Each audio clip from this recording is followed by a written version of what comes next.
जय हिंद दोस्तों, मैं कांस्टेबल शुभम आपका अपने इस यूट्यूब चैनल पर स्वागत करता हूं। आशा करता हूं आप सब स्वस्थ होंगे, अच्छे होंगे, अपने तैयारी अच्छे से कर रहे होंगे। तो आज हम बात करने वाले हैं एनएसजी पे, यानी नेशनल सिक्योरिटी गार्ड, जिसको हम ब्लैक कैट कमांडो के नाम से भी जानते हैं। और सबसे पहले जिस भाई ने मेरे को बोला थोड़ा कि सर प्लीज़ एनएसजी पे वीडियो लाए, मैं उससे माफ़ी मांगना चाहूँगा। भाई थोड़ा देरी हो रही है क्योंकि मेरी तबीयत ठीक नहीं थी और अभी भी थोड़ा बोलने में दिक्कत है मेरे को, ठीक है। कोल्ड काफ़ी ज़्यादा हो गया था। तो आज हम बात कर रहे हैं एनएसजी की। एनएसजी की जो स्थापना हुई थी वो 16 अक्टूबर 1984 को हुई थी। जो आतंकवादी गतिविधियां होती हैं उनसे निपटने के लिए एक फोर्स की जरूरत महसूस हुई, जिसके तौर पे हमें एनएसजी को हम जानते हैं, जो मेनली टेररिस्ट से निपटती है या कोई भी आतंकवादी गतिविधि देश में होती है तो सबसे पहले एनएसजी को ही याद किया जाता है। अब एक क्वेश्चन आता है सबके मन में, वैसे तो सभी के मन में आएगा, कोई डिफेंस लवर हो चाहे ना हो, क्योंकि ड्रेस ही ऐसी एकदम ब्लैक कलर की ड्रेस, बंदा दूर से देखे तो अरे यार क्या बंदा चच रहा है, एक अलग ही पर्सनैलिटी बनती है बंदे की। तो हर कोई सोचता है कि यार क्या हम इसमें जा सकते हैं, क्योंकि आप सब लोगों ने देखा होगा जब एनएसजी का काफिला निकलता है या 26 जनवरी परेड पे या 15 अगस्त परेड, कोई भी देखो आप, जब एनएसजी का काफिला निकलता है तो एक अलग ही वाइब आती है। वैसे तो इंडियन आर्मी कोई भी हो चाहे पैरामिलिट्री हो, उसकी ड्रेस देख के बंदे को अलग ही वाइब आती है कि यार बंदा क्या है, मस्त एकदम। लेकिन बिल्कुल ब्लैक ड्रेस में एडवांस इक्विपमेंट वेपन्स के साथ, उनके व्हीकल के साथ, तो मतलब देख के सोचता है नहीं यार इसमें जाना है तो जाना चाहे कैसे भी जाए। तो सबसे पहला क्वेश्चन है कि क्या हम एनएसजी में डायरेक्ट जा सकते हैं? तो इसका आंसर है नहीं। आप एनएसजी में डायरेक्ट बिल्कुल नहीं जा सकते। अगर आपको एनएसजी में जाना है तो आपको भारत की सेना यानी Indian army, Indian navy, Indian air force, इन तीनों में से किसी एक में होना चाहिए। सेकंड, या आपको इंडिया की पैरामिलिट्री फोर्सेस, जिसको हम सीएपीएफ के नाम से भी जानते हैं, उसके अंदर आप होने चाहिए। सीएपीएफ के अंदर आपकी BSF, CISF, CRPF, SSB, ITBP, Assam rifle extra forces आती हैं।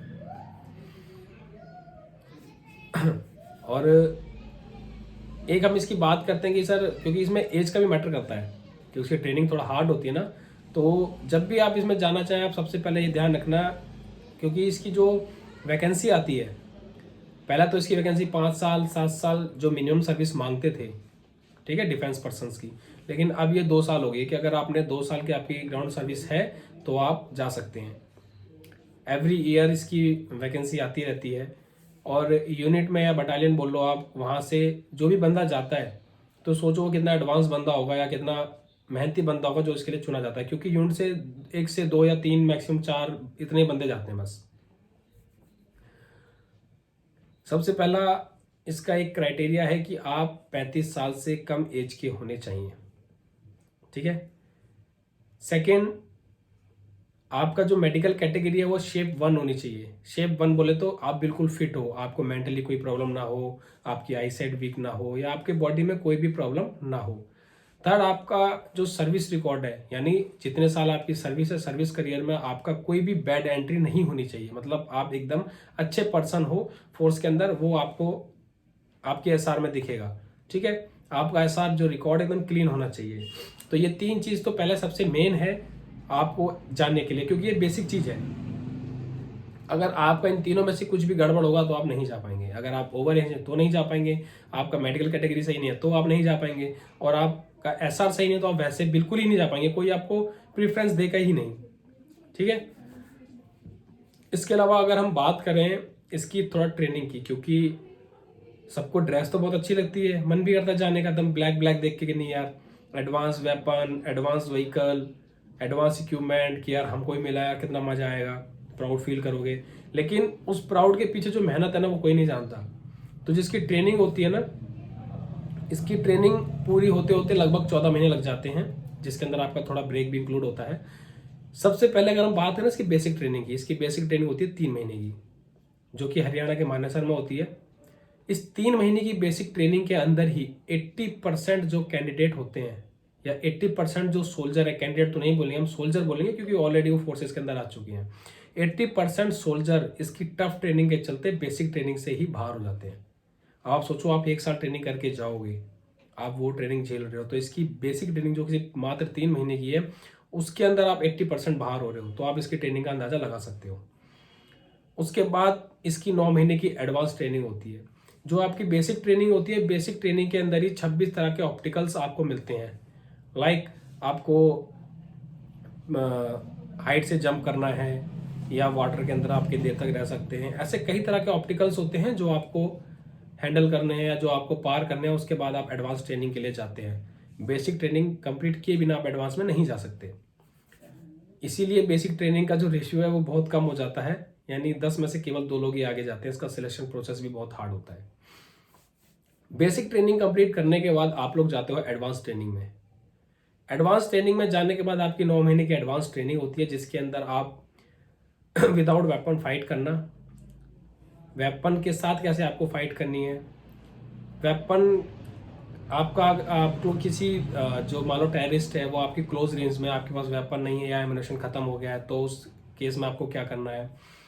साइकोलॉजी कल आप कैसे सोचते हो, मतलब दिमाग का कितना इस्तेमाल करते हो, ठीक है। ये सब आपका एडवांस ट्रेनिंग का पार्ट हो जाता है। आपका एडवांस ट्रेनिंग में बहुत सारी चीज़ें सिखाई जाती हैं।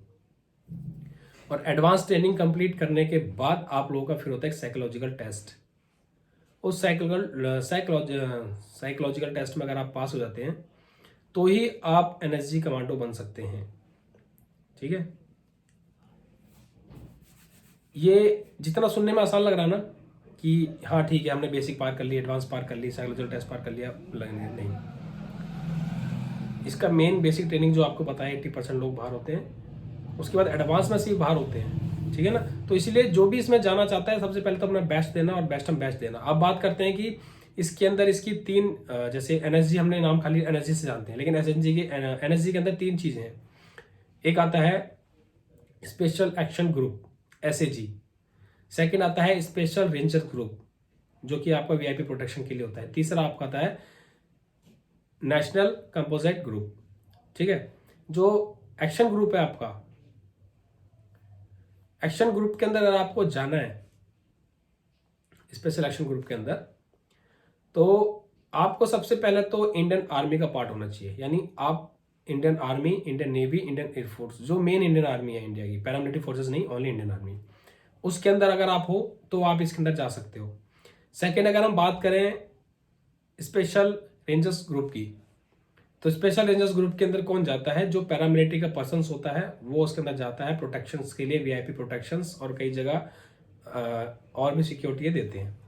थर्ड आता है स्पेशल कंपोजिट ग्रुप, जिसके अंदर आपका आर्मी और पैरामिलिट्री दोनों का मिक्स होता है, इसीलिए इसका नाम कंपोजिट ग्रुप है।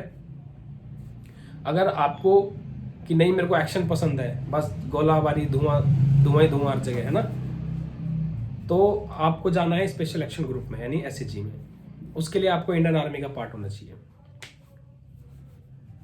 और इसकी अगर हम बात करें वेपन्स कौन कौन से मिलते हैं, देखो वेपन्स जितने भी भारत के अंदर एडवांस वेपन्स हैं वो सारे एनएसजी को मिलते हैं, क्योंकि इसका मेनली काम क्या है, आतंकवादियों से लड़ना, वीआईपी को सिक्योरिटी देना। तो छोटे मोटे वीआईपी को नहीं, बड़े बड़े वीआईपी को सिक्योरिटी दी जाती है, ठीक है भाई। तो इसीलिए इसको जितने एडवांस वेपन होते हैं सारे वो मिलते हैं।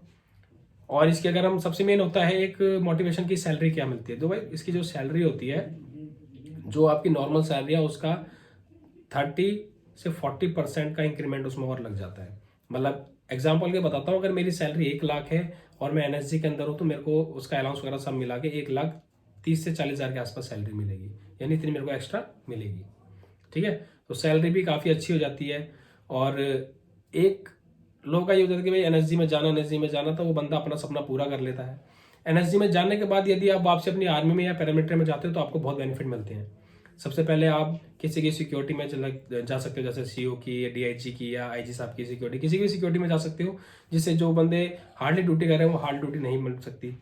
सेकेंड, आपको जो है एयरपोर्ट से आना जाना या किसी वीआईपी कोई आ रहा है तो उसकी सिक्योरिटी का अरेंजमेंट भी आपको मिल सकता है। तो ऐसे और कई बेनिफिट्स हैं जो आपको उसके बाद मिल जाते हैं, ठीक है। एनएसजी रिलेटेड अगर आपको कोई डाउट हो, कोई क्वेश्चन हो तो आप मेरे को कमेंट कर सकते हैं, मेरे से इंस्टाग्राम पे जुड़ सकते हैं, मेरे को टेलीग्राम पे भी आप मैसेज कर सकते हैं।